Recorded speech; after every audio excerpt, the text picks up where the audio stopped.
শিবরাত্রিতে জয়ন্তীর মহাকাল মন্দিরে ভক্তদের ঢল নামল। ভক্তি ভরে পুজো দিলেন পুণ্যার্থীরা। ভারত ভুটান সীমান্তেই রয়েছে এই মহাকাল মন্দির। এই মন্দিরকে অনেকেই জাগ্রত বলে মনে করেন। আজই মহাকুম্ভ পুণ্য স্নানের শেষ দিন। অনেকেই প্রয়াগে না গিয়ে এখানে এসেই পুজো দিলেন। মঙ্গলবার থেকে লক্ষ লক্ষ ভক্তের ভিড় জমতে শুরু করেছিল মহাকাল মন্দিরে। এখানে মেলাও বসেছে, থাকা খাওয়ারও ব্যবস্থা রয়েছে। দূর দূরান্ত থেকে সাধুরাও এসেছেন উপাসনা করতে। বুধবার সকালে সাংসদ প্রকাশ সিং বড়াইকো মহাকাল মন্দিরে পুজো দেন। আমি প্রত্যেকবারই আসি এবং জেলা প্রশাসন থেকে এবার ফুল সিকিউরিটি এবং অ্যারেঞ্জমেন্টও করা হয়েছে। মেডিকেল ক্যাম্প, এই রাস্তা মাননীয় মুখ্যমন্ত্রীকে বলার পর ব্যবস্থা আছে। আমি প্রত্যেকবারই এখানে আসি। এখানকার যে ভিড়, এবার তো কুম্ভ মেলার জন্য অনেক ভিড় আছে।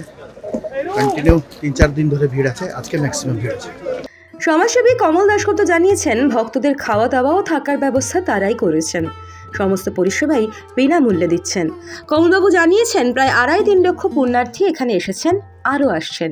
এখানে যত শরণার্থীরা যত ইয়েরা আসে, টোটালটাই আমরা আমাদের এই ভান্ডারের উপরেই নির্ভর। টোটালটাই আমাদের ভান্ডারের উপরে নির্ভর, মানে পার ডে লাখের উপরে আমাদের এখানটায় সেবা নেয় পার ডে। আমরা আজকে নিয়ে 3 দিন হচ্ছে, আরও 2 দিন আমরা পরিষেবা দিব। 5 দিন, এবার 5 দিন হবে। আমাদের কি কি ব্যবস্থা রয়েছে আপনাদের এখানে? এখানে সব রকমই ব্যবস্থা আছে, যেরকম রাত্রে শোয়ার ব্যবস্থাও রয়ে গেছে। কম্বল টম্বল আমরাই প্রোভাইড করি, টোটালটাই বিনা ফ্রি অফ কস্টে। আর এই ফ্রি অফ কস্টে আপনার টোটাল খাওয়া দাওয়া, টিফিন, ব্রেকফাস্ট, চা, কফি, আপনার শরবত, টোটালটাই পাচ্ছি। আমাদের মেনুর মধ্যেও খুব কম মেনু নেই। আমাদের মেনু সব রকম মেনুর মধ্যে সব আছে, যেরকম খিচুড়ি আছে, ভাত আছে, ফ্রাইড রাইস আছে, পোলাও আছে, কোপ্তা আছে, ফুলকপির সবজি আছে, বাঁধাকপির সবজি আছে, মিক্স সবজি আছে, জিলেবি আছে, বুদিয়া আছে। মানে মেনু বলতে গেলে আমরা শেষ করতে পারবো না, এত মেনু আমাদের আছে। আর সবসময় একটার পর একটা আমরা মেনু দিয়েই যাচ্ছি। আজকে এই প্রথম দিন, মানে যে না, আজকে তৃতীয় দিন। শিব চতুর্দশীর আজকে শিব চতুর্দশী প্রথম দিন, কিন্তু আমরা তার 2 দিন আগের থেকেই শুরু করে নিয়েছি। কত লোক আজকে এখন অব্দি এসছে মনে হয়? এখন অব্দি তো আমরা পরশুদিন থেকে মোটামুটি ধরুন না 2.5-3 লাখ তো হবেই। এদিন ভক্তদের জন্য স্বাস্থ্য পরিষেবারও ব্যবস্থা করেছিলেন আলিপুরদুয়ারের বিধায়ক সুমন কাঞ্জিলাল। জয়ন্তী যাওয়ার পথে অনেকেই এই হেল্প ডেস্ক এসে স্বাস্থ্য পরীক্ষা করিয়ে মহাকাল মন্দিরের দিকে যাত্রা করেন।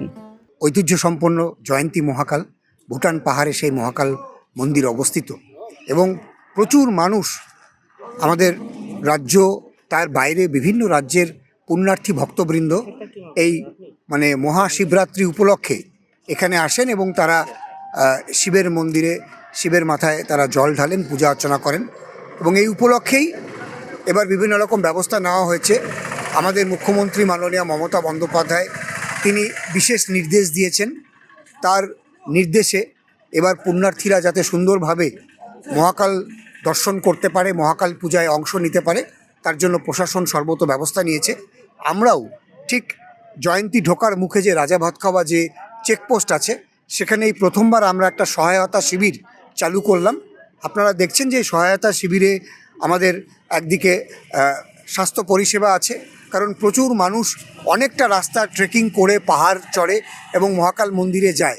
তাদের কারোর কোনো সমস্যা হলে আমরা প্রথমে একটা এখানে স্ক্রিনিং করে আমাদের কালচিনি ব্লক স্বাস্থ্যকেন্দ্র, আমাদের স্বেচ্ছাসেবী সংগঠন family planning association of India Kalchini, সবাই মিলে আমরা এখানে এটা দেখছি।